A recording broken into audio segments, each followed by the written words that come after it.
Experiment number 4 है to identify the model provided to you and let us suppose that the model provided to you is respiratory system. तो आपने सबसे पहले model को देखना है और देखने के बाद अपनी आंसर बुक पे क्वेश्चन लिखना है और क्वेश्चन के आगे आपने लिख देना है रेस्पिरेटरी सिस्टम और ह्यूमन लंग्स। अगर आपने रेस्पिरेटरी सिस्टम लिखा तो अब आपने स्टूडेंट को दिखाना है, स्टूडेंट उसको एनसर्कल करेगा, साइन कर देगा। उसके बाद आपने अपनी सीट पे चला जाना है और आपको ये बोला जाएगा, या अगर स्टूडेंट ने नहीं बोला इवन देन आपने लिखना है पॉइंट्स ऑफ आइडेंटिफिकेशन, कैसे पहचाना आपके।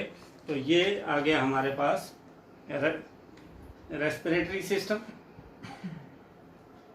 लंग्स है, ट्रैकिया है, नेजल कैविटी है, एल्वियोली है, मैन जो है, ये सारे पार्ट्स हैं। आइए अब हम पॉइंट्स ऑफ आइडेंटिफिकेशन देते हैं। Nasal cavity, pharynx, larynx are present. A long cartilaginous tube which is called as trachea is present. Two or one pair of brown colored large size spongy lungs are present. Large number of alveoli are also present just below the lungs. lungs के बिल्कुल नीचे एक diaphragm सा होता है, यहाँ से ऊपर थोरेसिक कैविटी अलग हो जाती है, नीचे वाला पोर्शन अलग हो जाता है। इन पॉइंट्स को ध्यान में रखते हुए मैं कह सकता हूँ कि the given model is respiratory system of human being. ये लिखना आपने लिखना है keeping in view the above mentioned identification points I can say that the given model is respiratory system of human being. लिखेंगे ऐसे ही प्लान वाली side में respiratory system की अच्छी सी डायग्राम, कैपिटल में नाम लिखेंगे, एरोज अंदर की तरफ रखेंगे और 5 से 6 आइडेंटिफिकेशन पॉइंट्स भी दे देंगे। चलिए नेक्स्ट एक्सपेरिमेंट नंबर 5 है to identify the model provided to you. Now let us hope that the given model is nervous system. It is a bit complicated. इसकी डायग्राम बनाना थोड़ा सा मुश्किल है और नॉर्मली ऐसा जो है क्वेश्चन जो है स्टूडेंट एग्ज़ाम में नहीं पूछता है, लेकिन आजकल कोई भी क्वेश्चन इम्पोर्टेंट या सिंपल नहीं होता है, कोई भी क्वेश्चन पूछा जा सकता है। मटेरियल क्या चाहिए हमें, एक चार्ट चाहिए या मॉडल चाहिए। अब आप कोई भी अपनी बुक ले लेंगे, उस बुक में पूरी बॉडी की नर्व्स दिखानी है, ब्रेन से ईच सेल तक और स्पाइनल कॉर्ड से ईच सेल तक। ये ध्यान रखें, जितनी भी नर्व्स हैं ये ब्रेन से निकलती हैं और हर सेल तक पहुंचती हैं और स्पाइनल कॉर्ड से निकलती हैं। उनका भी लिंक जो है वो ब्रेन के साथ होता है। जिस भी नर्व का ब्रेन के साथ लिंक नहीं होगा वहाँ की सेंसेस ब्रेन को पता नहीं चलती है, इसलिए मैसेज सेंटर जो है वो हमारा ये है। बाकी ऑल ओवर वर्ल्ड से उसको फ़ोन आ रहे हैं और वही वापस भी जा रहे हैं। तो पहला पॉइंट आप लिखेंगे नर्वस सिस्टम, एनसर्कल करवाएंगे स्टूडेंट से, अपनी सीट पे आ जाएंगे और फिर आप पॉइंट्स ऑफ आइडेंटिफिकेशन लिखेंगे।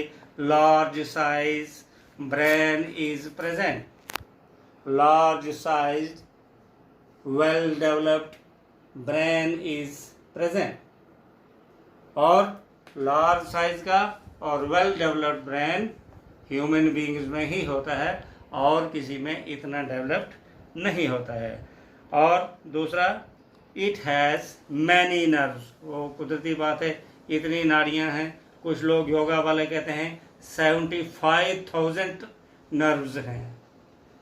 आप अंदाज़ा लगा लो कि वर्ल्ड में फ़ोन कितने होंगे, कितने कनेक्शन जो है, कितने मैसेजेस कहाँ कहाँ से किस किस पार्ट से आता है, वही बॉडी को आप एक वर्ल्ड समझें और हर एक सेल को एक मोबाइल फ़ोन समझें कि वहाँ से मैसेज ब्रेन को और ब्रेन से मैसेज वहाँ जाना है। तो इतनी नर्व्स होती हैं। It is very complex. और कितनी हैं? There are about 100 billion in brain. 100 बिलियन नर्व्स ब्रेन में होती हैं और around 13.5 million in spinal cord. Billion आपको पता होगा, मिलियन लाख हो गया, उससे आगे चले जाएंगे। Spinal cord gives rise to many nerves. Neurons are program to do different things. ये सारा काम न्यूरॉन सेल करते हैं और न्यूरॉन सेल, एक न्यूरॉन सेल दूसरे न्यूरॉन सेल तक इंफॉर्मेशन पहुंचाता है, दूसरा न्यूरॉन तीसरे तक। इस तरह से न्यूरॉन सेल्स के थ्रू इंफॉर्मेशन सर्कुलेट होती है। There are 4 types of neurons. They are sensory, motor, receptor and inter neuron. Involuntary system is broken down into 3 parts. Involuntary system जो है ब्रेन का, ये 3 पार्ट्स में जो है ये डिवाइडेड है। And there are set of 12 paired nerves that arise directly from the brain. Brain से 12 जोड़े मीन्स 24 नर्व्स डायरेक्टली जो है ब्रेन से निकलती हैं। इन बातों को ध्यान में रखते हुए मैं ये कह सकता हूँ कि the given model belongs to, या the given model is nervous system of human being. तो ये इस तरह से ये वाला एक्सपेरिमेंट नंबर 5 भी आपका हो गया। अब है experiment number 6, to identify various parts and model provided to you.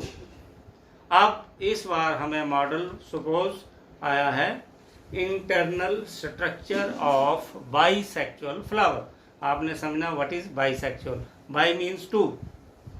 Any flower which has both the sexes of male and female, जिसमें मेल सेक्सेस भी हैं और फीमेल सेक्सेस भी हैं, उसको बाइसेक्सुअल फ्लावर कहेंगे। हमारे फ्लावर जो है वो रिप्रोडक्टिव पार्ट पौधे का होता है और फ्लावर में अगर आप उसके खोल के देखेंगे अच्छी तरह से किसी फूल को, तो जिसको हम बोलते हैं अंखड़ी पंखड़ी, तो इसमें एक ग्रीन पार्ट फ्लावर के नीचे होता है जिसको सेपल्स बोलते हैं। उसके बाद जो कलर्ड पंखड़ियाँ होती हैं उसको हम क्या बोलते हैं? पिटल्स। और पिटल्स भी निकाल देंगे, सेपल्स भी निकाल देंगे। तो अंदर से अगर आप गौर से देखेंगे तो ये फ्लावर आपको इंटरनली इस तरह से दिखाई देगा। अब अगर इंटरनली इसको इस तरह से देखेंगे तो इसका जो इंटरनल पार्ट है बिल्कुल डीप अंदर वाला जो है ये पोर्शन, ये फीमेल पार्ट है जिसको हम ओवरी कहते हैं। और इसके ओवरी के बीच में ये छोटे छोटे जो बने हुए हैं ये ओव्यूल्स हो गए जिनको हम फीमेल गैमीट्स कहते हैं। ओवरी से ऊपर की तरफ एक ट्यूब निकल रही है, देखो आप यहाँ से ओवरी से ऊपर की तरफ एक ट्यूब निकल रही है, इसको स्टाइल बोलते हैं। और इस स्टाइल का लास्ट एंड जो है वो थोड़ा सा फ्लैट होता है और स्टिकी होता है, गुंद जैसे लगा होता है, जिसको स्टिग्मा कहते हैं। इसके साथ में ही यहाँ से ये ट्यूबें जो निकल रही हैं ओवरी के बाहर से, इनको हम क्या बोलते हैं? स्टेमन्स या फिलामेंट्स कहते हैं। ये मेल पार्ट है। ये स्टेमन्स जो हैं ये मेल पार्ट है। अब मैंने डायग्राम में 2 बनाई है। ये 2 ही नहीं होती हैं, किसी में 4 होती हैं, किसी में 10 होती हैं, किसी में ज़्यादा भी हो सकती हैं।